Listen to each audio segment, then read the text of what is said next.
and he was learning by the greatest teachers Israel had to offer, he still left and he went to Babel twice to learn Torah from other teachers, and eventually he moved to Babel. But when he's moving, and he's still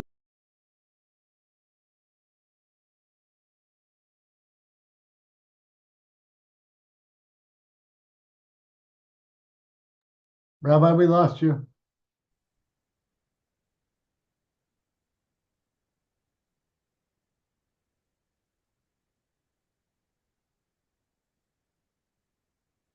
All right.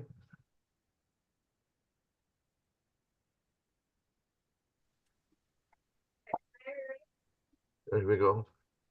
Yeah, here we go.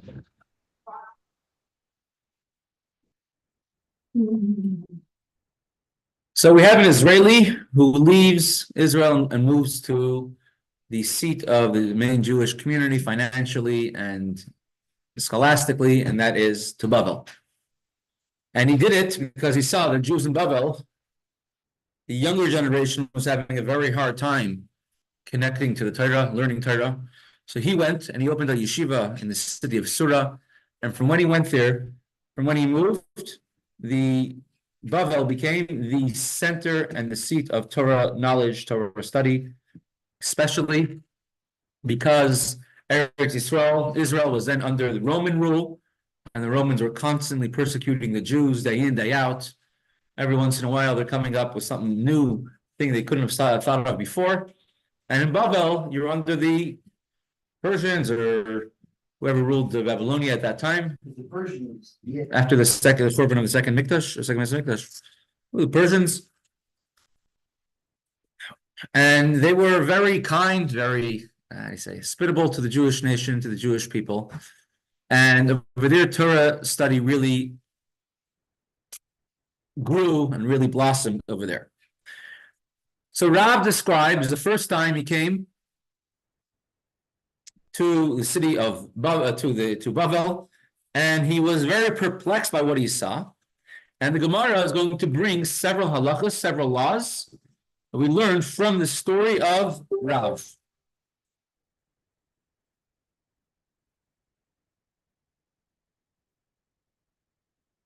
And the story, as we said, is Rav came to Babel on a fast day. Which fast day was it? Was it Tisha B'Av, or a different fast day, or a public fast? Will be a discussion soon. Kam Kara B'Sifra. He was called for an aliyah to the Torah, where everyone would read. In those days, everyone would read their own aliyah. Pasach Barich, Chatzim Le Barich. He made a bracha for the first aliyah. When he started, he did not make an after bracha, an after blessing, when he got the aliyah, and that was par for the course. Another thing that Rav did over there is Kuli Ami, Kul Ali Alma and Payu Kuli Ama and Nafal Kuli Alma and Payu V'Rav Nafal Loy Nafal Alape. When it came to Tachnun, everyone would bow down on their face. Rav would not. The Gemara what? Prostrating, right, entirely on their face. We do it, we don't prostrate on our face, except for Rosh Hashanah and Yom Kippur, and everybody does it then, except those who are not physically capable.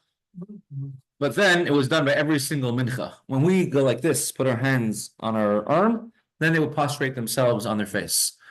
And this is something that a chashav person, a prestigious, important person, should not embarrass or debase themselves in front of everyone else, in front of the congregation.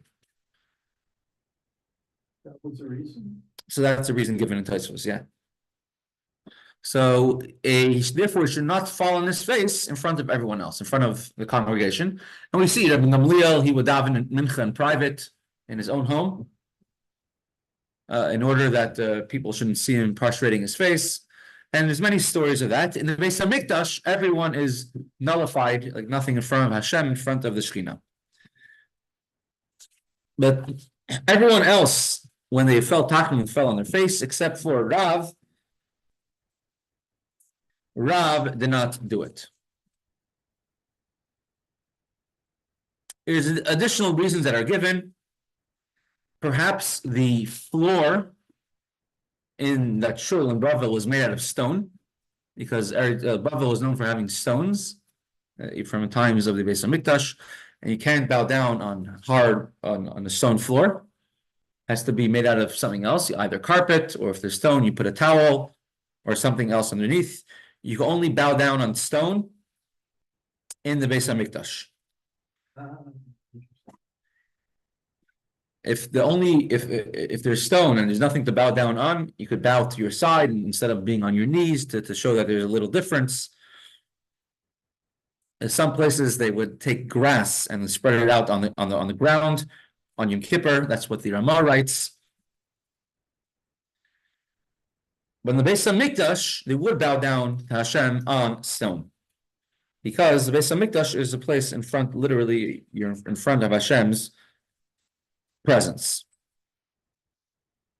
However, a chashuv person, somebody who is very prestigious and important, is not allowed to bow down entirely in front of other people, even if there's no stones on the ground, because it's sort of embarrassing that people should not see him in such a position. They're going to think, oh, the Ravid, you know the Ravid is the one who always argued on the Rambam. Oh, yeah. Interesting. There's the Kollel said that there were decrees from heaven against the Rambam, and the Ravid wanted to Mamtik didn't take away any judgments against the Rambam. That's why he constantly argued with him in order to take away any. Says, look, someone is not having it easy. I'm giving him a hard time. That's the reason Kollel gave why the Ravid constantly argued on the Rambam. But the Ravid says that if people see a big tzaddik bowing down, they're going to say to themselves, ha ha ha, this guy is a faker. He's not a real tzaddik. Hashem's not listening to him. He's not worthy of being answered. And therefore he's falling on his face in front of Hashem. You know who had that problem? Moshe Rabbeinu. How many times it says that he fell on his face to Hashem? Sometimes in front of the Jewish people. Right? The Torah says. But that's because by Korach. Did he also do that? Correct. Many times it says Moshe Rabbeinu fell on his face. Sometimes in front of Lifnei Kol Haladas Bnei Yisrael. The Torah says in front of all the Jewish people, meaning a desperate time, a time like that. Moshe Rabbeinu was willing to debase himself, being the humblest person in front of the entire Jewish nation.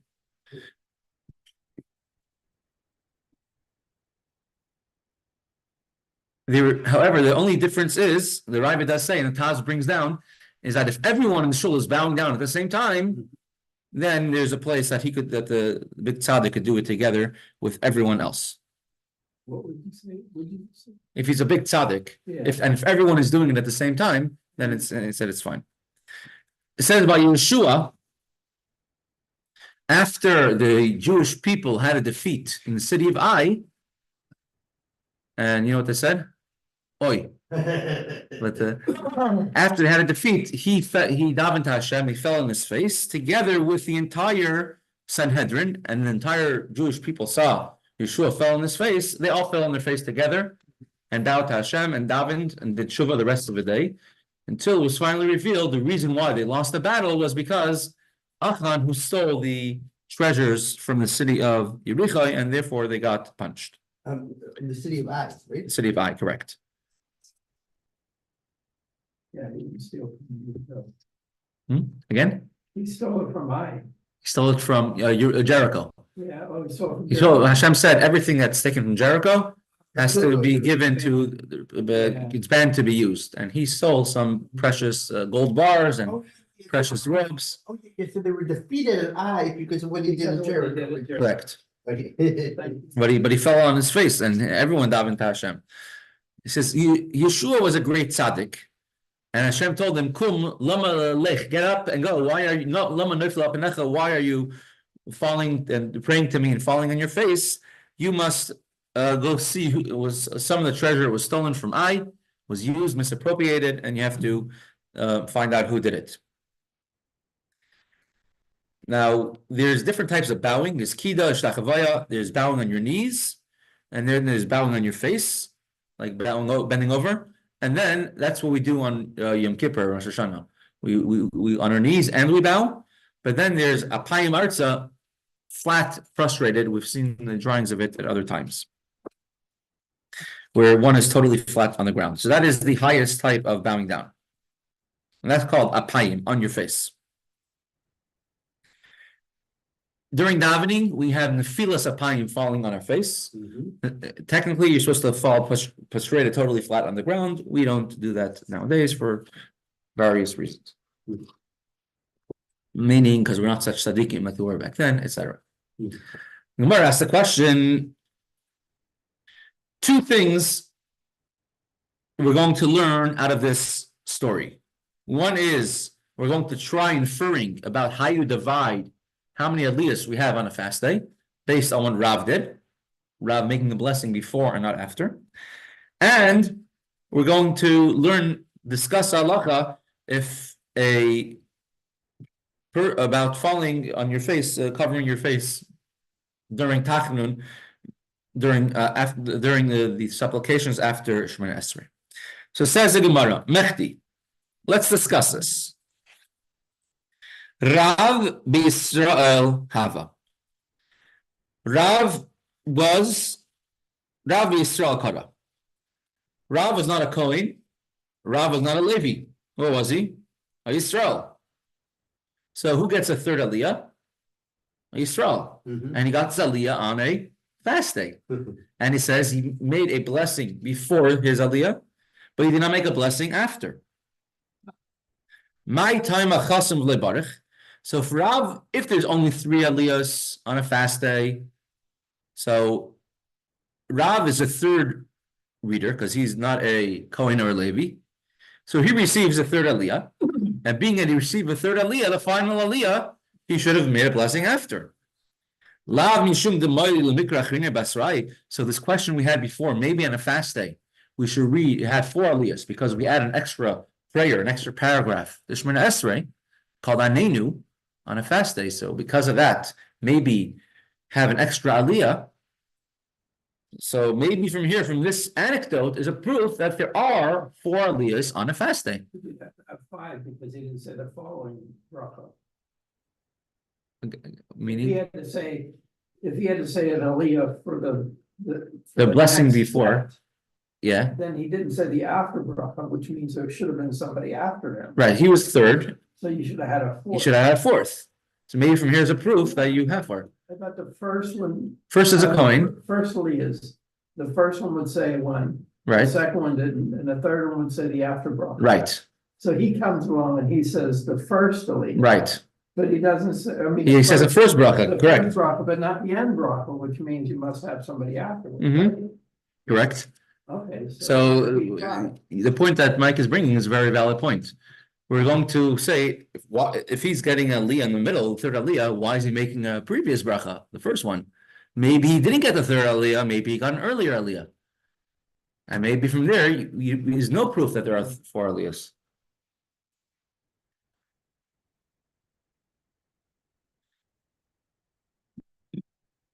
So Rav was Yisrael. My taima chasim v'lebarich. What is the reason, Shalom Aleichem, Rabbi Karp, that Rav only made a bracha before his aliyah? Lav mishum debay l'mikra charina basrei. Maybe there are 4 aliyahs on a fast day, and like our question of the Gemara, do we add a 4th aliyah on a fast day because of the extra paragraph of Aminu that we add to Shemona Esrei? The Gemara answers, Loi, Rav b'kahani kara. It's very possible, like Mike is saying, from the fact that Rav made a blessing only before, maybe he did get the first aliyah, maybe he got the aliyah that belongs to a Kohen. Why would Rav be able to get the aliyah that belongs to a Kohen? The Rav Huna, kare b'kahani. Because we know from another anecdote that Rav Huna, who was a very great Torah scholar, and because he was so respected, and they say he was the most respected Torah scholar of his time, he was from the earlier generations of the Amoraim. So therefore, Rav Huna receive the first aliyah, although he's not a kohen.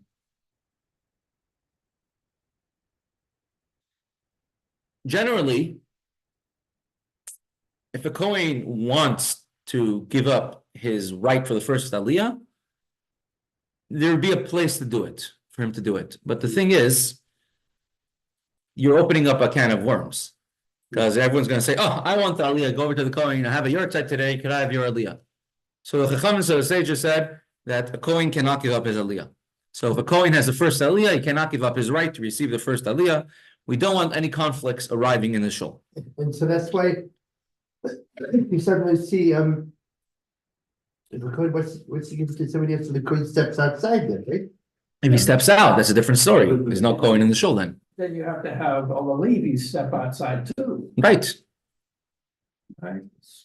You had a lot of people leaving. Unless you say that if the kohen's out, correct. But there are times that it's open, that it's like that. Yeah, but sometimes it's also thinking that it's like, you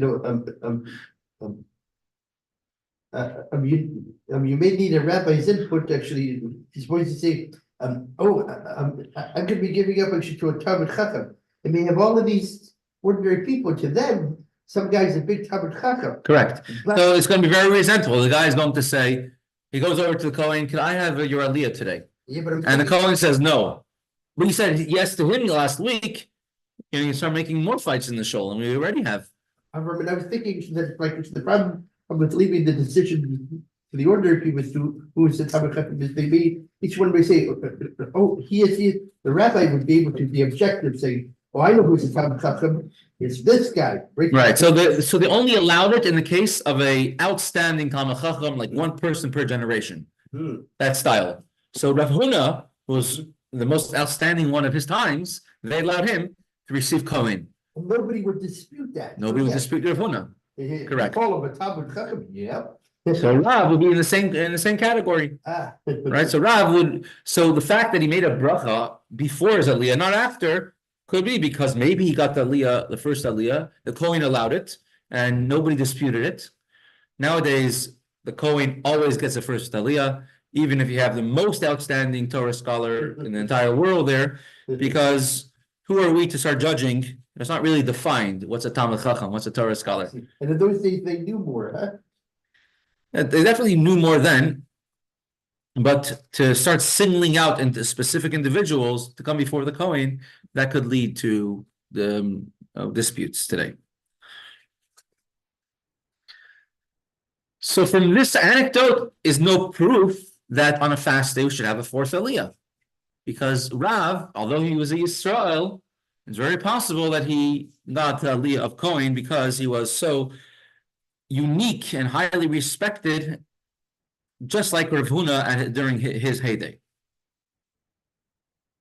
So the Gemara says, you can't bring me a proof from Rav Huna because Rav Huna was so altogether unique. So Gemara says like this, and it's very interesting Gemara to start comparing the greatness of rabbis one to the other. Let's see. Shlam Rav Huna, Kari Bekehani. Rav Huna was so great that he was able to read aliyah of kohen. He was able to receive the first aliyah, although he was not a kohen. The filu Rav Ami, Rav Asi, the Kahani Chashivi Da'ar Yisrael. He had two great preeminent kohanim in the Holy Land of Israel, which is Rav Ami and Rav Asi. All right, they're very next to each other, actually. Mekif Kaifu Rav Huna. They were subordinate to Rav Huna. And they respected Rav Huna because of his greatness. And the Beis Yosef adds on from the Rush, even if he's not necessarily the Nasi, the leader of the generation, the head of the Bezdin, or Sanhedrin of that generation, even if he's just a tremendous Talmid Chacham, right? And even though he's not a Goyin, even though he's not a Rav of a city, but he's a tremendous Talmid Chacham, even them, if they're in that caliber, they could also receive Kohen. Hello, Rav. But who says Rav was so great? Was Rav on that caliber that where everybody was subordinate to him? All the Kohanim? Ha'iko Shmuel the Kohanim Hava. Shmuel was a kohen. V'diber aleha. Udvar alei. Dvar usually means speak, but the word yadber means to control. Yadber sanenu tachtenu. May Hashem sort of crush our enemies under us. It's from the Misha Berach that we make for the Israeli soldiers. Yadber. Yaakov, welcome.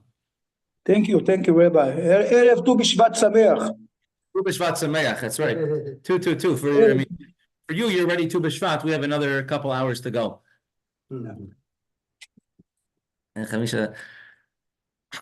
So we have Shmuel was a Kohen. Udvar, Yadber means and he was in stature greater than Rav, as we find in the Gemara. I'm going to bring this up over here. Baba Mesechta Baba Kama Daf Pei Amid Aleph 80a, that Rav would always walk in after Shmuel. All right, first Shmuel will walk in, and then Rav will walk in. So Shmuel was greater than Rav, and Shmuel was a Kohen. Here it is. Rav and Shmuel and Rav Asi, they came to the house of a bris milah, and some say they came to whatever a pidyon haben. Rav le'ayel kami de Shmuel. Rav will not enter before Shmuel. So Shmuel is greater than Rav. Shmuel will not go in before Rav Asi. Rav Asi did not go in before Rav. So nobody wants to walk in front of the other one. Like you remember Mr. Picard, the silversmith, and he said he's from England. And there was one time a woman became pregnant, and she was expecting her child, and she never had a child. And it went on for years and years, and she passed away in her 90s, and she never gave birth. Nothing like this ever happened in the world. So in England, they opened after she passed away, they opened her up, and they saw two old men with long white beards. Each one is saying, "After you, after you." So who should go in first? And they had a discussion who should go in first. And you can look over there in the Gemara for what exactly happened at the end. But we see that not everybody was subservient to Rav. Shmuel was a Kohen, and Shmuel was in the land of Bavel before Rav was, as we learned in the Gemara yesterday. Shmuel was sitting with Ketina, and the water started jumping. He's saying Rav is coming to, some unique person is coming to Bavel. So how could Rav receive that Lu of Kohen if not everybody was subservient to him? Because we see Shmuel was a Kohen, and Shmuel was greater or came before Rav in certain situations. The Gemara answers, Shmuel nami mekif havakafa leil Rav. Rav would have they covered. No, in fact, it was the other way around. Shmuel actually was subservient to Rav. He admitted and he agreed that Rav was greater than him. This that Rav placed him first was because Rav was a humble person. Rav placed him first because of a story that happened.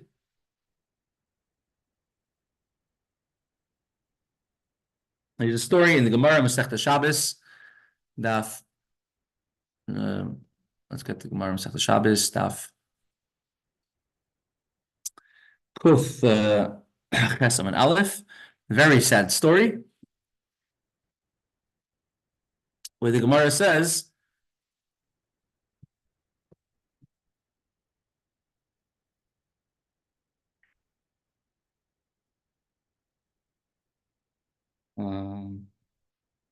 wrong place, Kuf Ches 108. 108, here it is.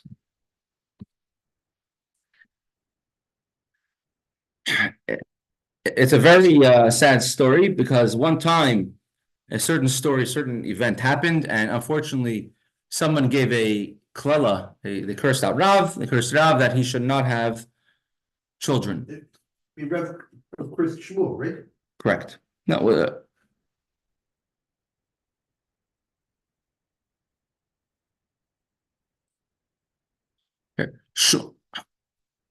It says Shmuel brought Rav into his house. He fed him barley bread for fried fish. He gave him shecher. He gave him the beer to drink, and he did not show Rav the bathroom because Shmuel was a doctor and he wanted to heal Rav.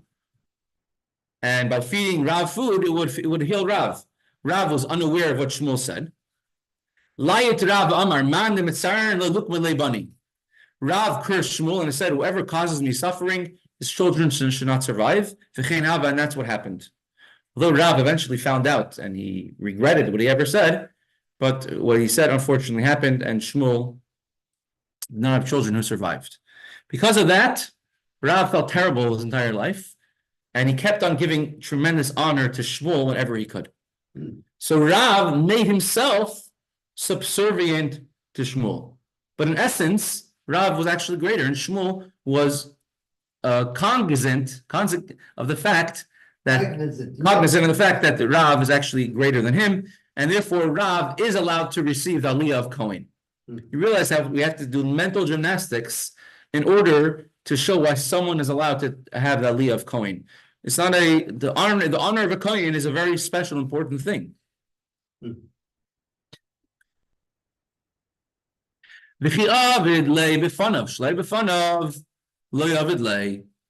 And so when Rav was in front of Shmuel, he was in Shmuel's presence, so then he would let Shmuel go first. When he was not in Shmuel's presence, then Rav would accept all the honor due to him, due to his position. And therefore, Rav would receive the first aliyah of the Kohen, when Shmuel was not present.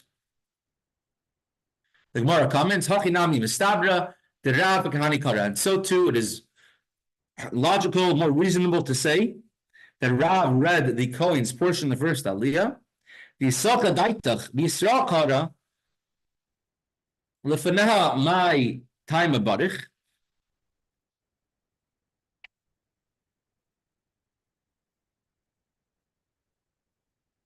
Why did Rav only recite a blessing before his aliyah, not after his aliyah? It must be that he got the first aliyah as well. Right, we'll pause the Gemara over here. We'll continue with Kuntres Umaayon for today for a little bit. Actually, nowadays, we're not as concerned as far as Ayin Hara curses anymore, right? No, we are very concerned about curses. So you should never ever curse another Jew. Yeah. And God forbid, if somebody says something, it could unfortunately have negative repercussions. We should be very, very careful to control our tongue. Oh yeah. That's a very important thing. I'm saying like if you nowadays if you can counteract, especially by when we don't together curses like you cannot counteract things as far as by dancing and everything. Are you talking about Ayin Hara? Yeah. Ayin Hara is a completely different ballgame. I'm not familiar with it. I have not really taken Ayin Hara courses, so I'm not sure exactly how it works. Many people wrote to the Rebbe about Ayin Hara. We feel there's an Ayin Hara on us. The Rebbe wrote back very unequivocally, and we have several dozen times that's printed in the Rebbe's letters. I'm sure many more times. The Rebbe says, if you're not if you're not nervous about it, you're nothing to worry about. If you can start getting nervous about it, maybe from Shemayim we'll start looking into it more. But if you don't take it into account, an Ayin Hara is nothing to worry about. Well, it's like they say it's first like the weakening of the spiritual stuff, so it also lends a big evil spiritual stuff. Also, we could if I heard something like that. Right? The Ayin Hara, especially in the old country, there was a big deal about it. It's called Oshsprechen Ayin Hara, to whisper it away. People have different lachashes, enchantments, they say, or lead, and all these things are perhaps valid. I'm just not the authority on this. I don't know anything about it. How was the Rebbe called up for Torah? By Yisrael. He was up by Israel. By Israel, by the third Aliyah. Yeah. No, they wouldn't call him up as a Kohen. What they would do very often is, like Mike said, is you had a bar mitzvah boy who wanted to have his Aliyah, at the same minyan as a Rebbe. And many times you have many bar mitzvah boys.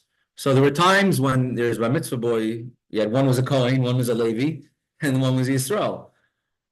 or the Rebbe would always get the third aliyah, sometimes the fourth aliyah, and there were times when they would ask the Kohen to leave the room, and then they would give Kohen Levi, and then when Baruch Hashem, when one of my children was born,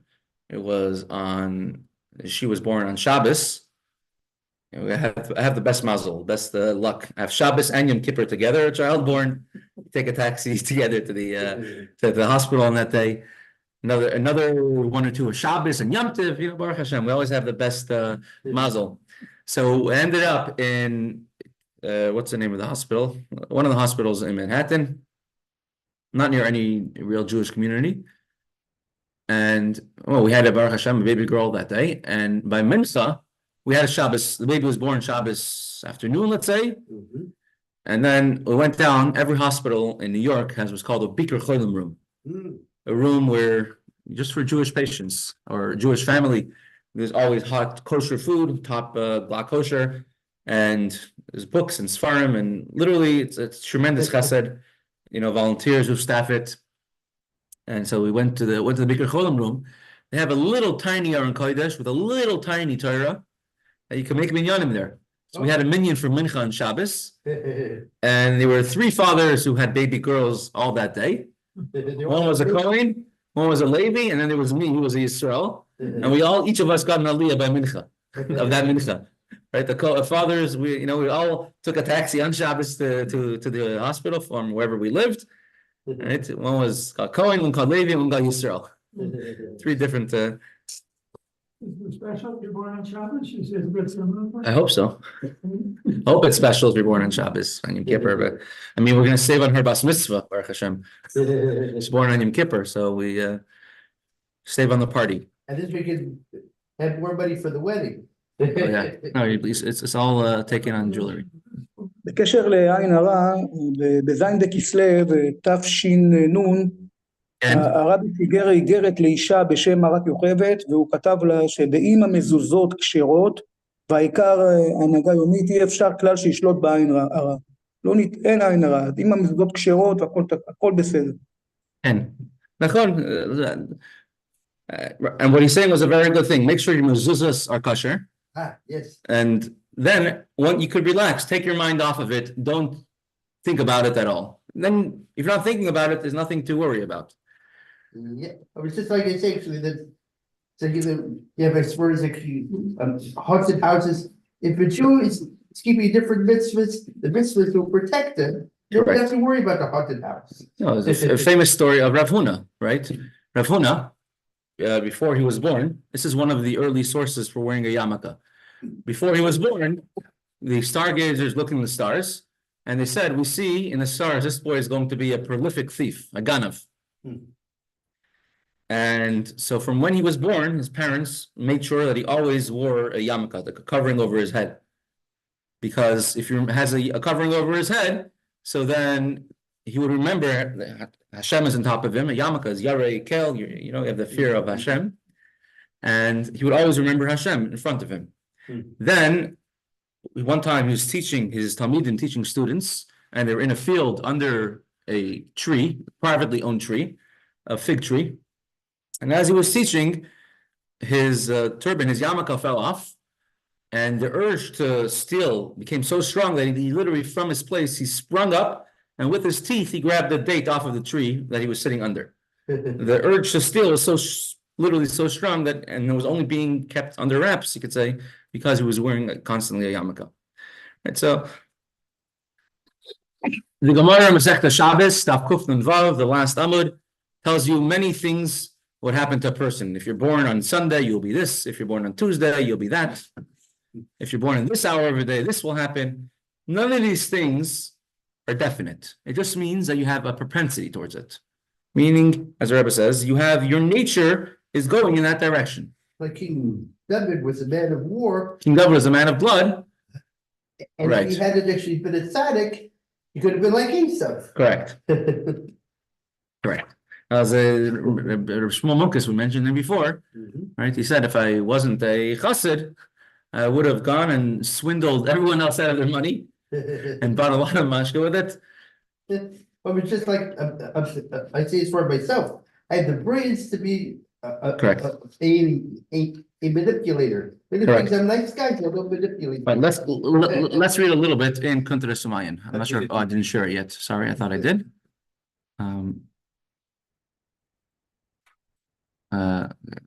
New share. Let's go again like this. One.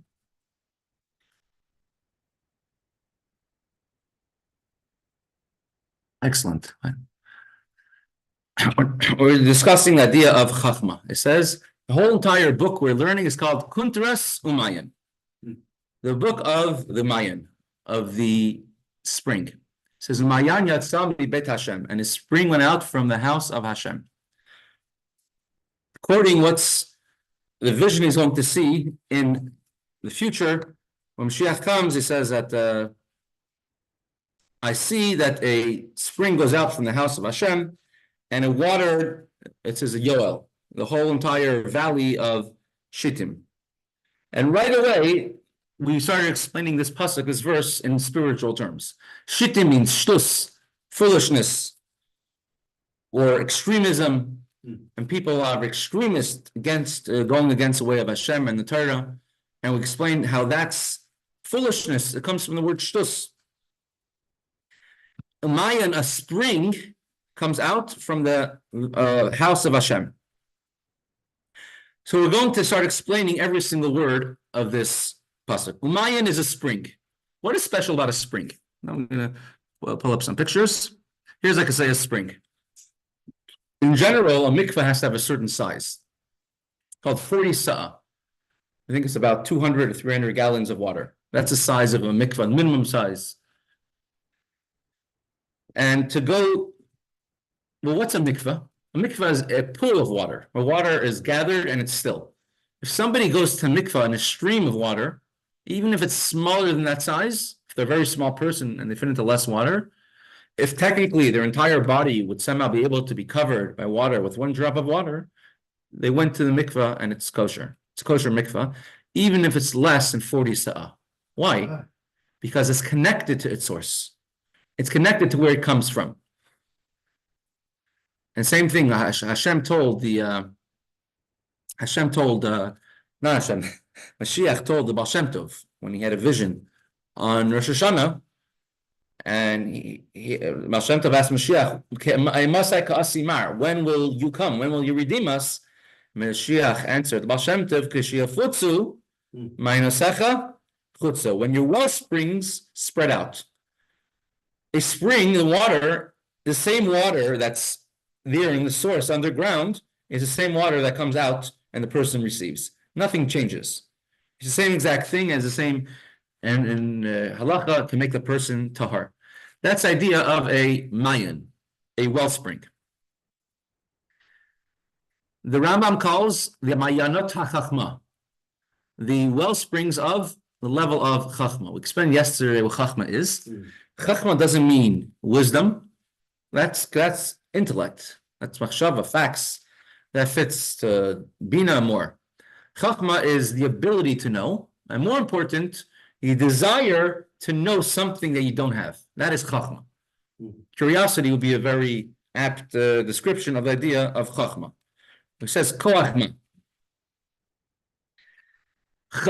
A mayan, it says a mayan, a spring goes out from the house of Hashem. The spring is going on the level of chachma. Why is a mayan? Why is a spring called chachma? So let's see what he says, what it's said written inside. V'hinei, mayan u'bechinas chachma. A wellspring is a level of chachma. U'k'moshe kasuv b'sefer Kihilas Yaakov b'shem Araya Mehemna. As it is written in this sefer from one of the Talmidim of the Arizal called Kihilas Yaakov. We have with us a very important Yaakov. And in the name of the Raya Mehemna, another sefer of Kabbalah, Hidua be'inyi nahar u'mayim. The difference between a river and a spring. Nahar u'sfira sabina. As those who learned Ner Mitzvah Torah are, Chassidus and Mittel Rebbe, when it comes to our Rebbes, the Alter Rebbe is a level of Chachma, the Mittel Rebbe is a level of Bina.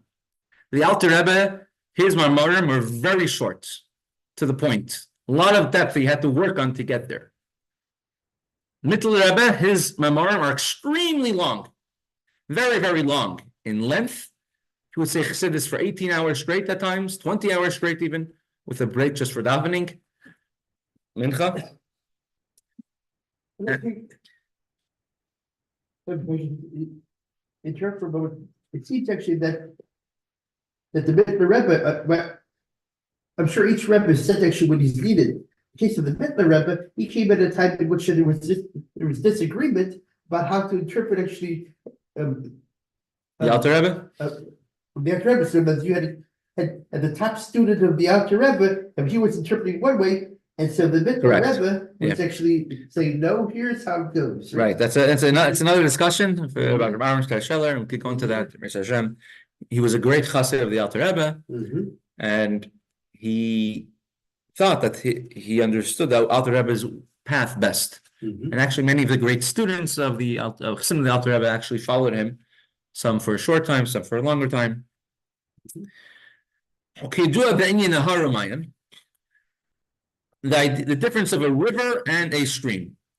A river is Sfira Sabina, called Rechoives Hanar. So in the beginning of Shar Yichud, the Mittler Rebbe explains a river has three parts: the width, the depth, and the length.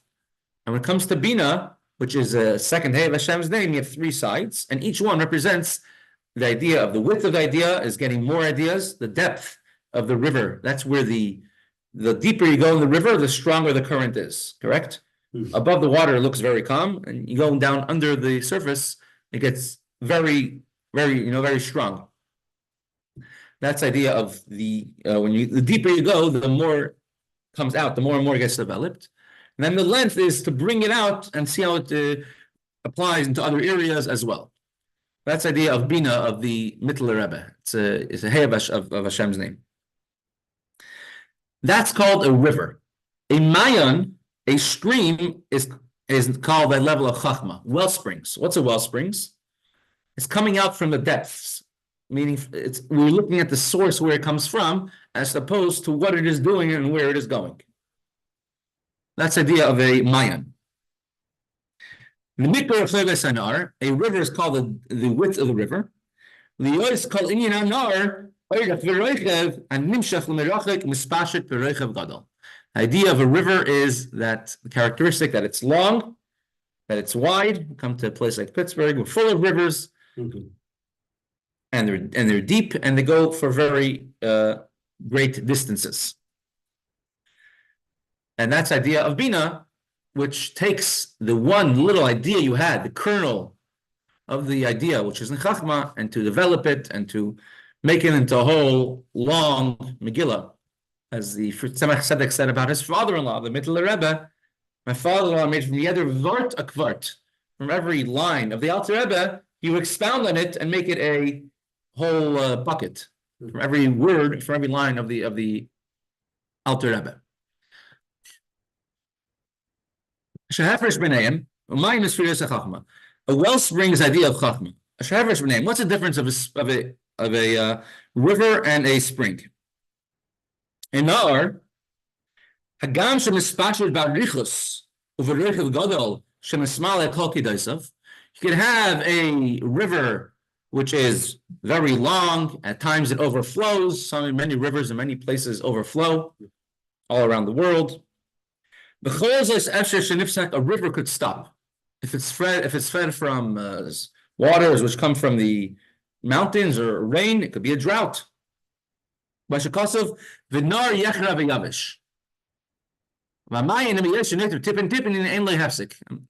read the end of the paragraph. We'll make this one large because I have a bunch of slides to show. A river, although it's very large and it could sometimes overflow, but it might still dry out. A mayan, a wellspring, never dries out. Even if it goes sometimes very slowly, or drop by drop, it never stops. I just brought up some examples of a river which dries up. There's some big rivers around the world. Here, lots of examples. Right, this is from a few years ago. You see rivers all around the world, which are dried out, right? That's a 2021, 2022 in China. This is in examples from all over. Well, that's why actually when you see actual, maps, so those would be like, I don't understand. Here's Düsseldorf, Germany. You see that's a river 2021, and that's a river in 2022. I mean, that's actually, when you see a map, sometimes a river, and then you see dry, and then you see, when you see, how come it has the same name? It's because it was connected up. Is the only thing that right now it dried up partially, that they could just let the flow again, and it'll be perfect. So river has ebbs, stronger and weaker. Mhm. And it says a river which dries up once every 7 years is not allowed to be used for a mikvah because it's it has no connection to its source. It's not a river. It's considered to be just flowing water, which is not kosher for a mikvah. Like water poured out of a pail, which is not kosher for a mikvah if you go to that mikvah in that water. A wellspring comes from the depths of the ground.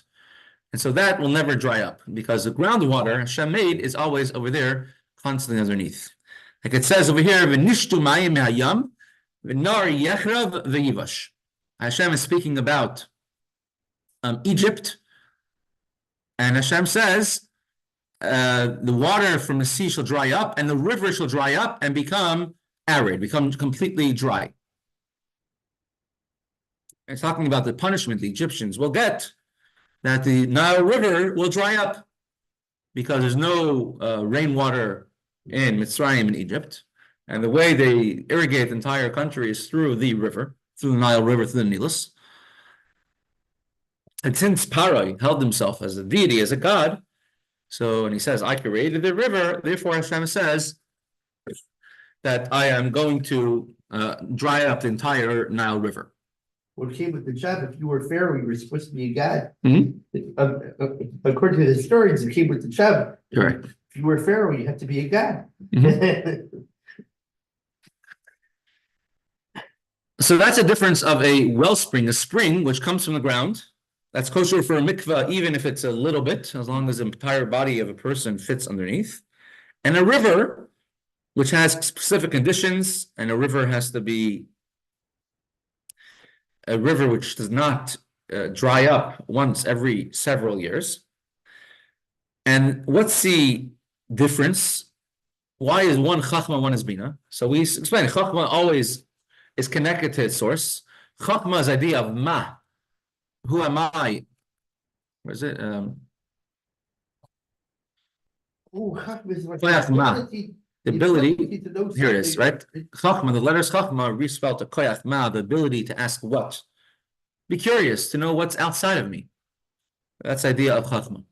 And bina, and therefore, it's not about me; it's about my source. Mhm. So if there's something else from my source, which I could understand is right, so then I'll go for that, and that's the idea of chachma. That's the idea of a mayan, which is connected to its source.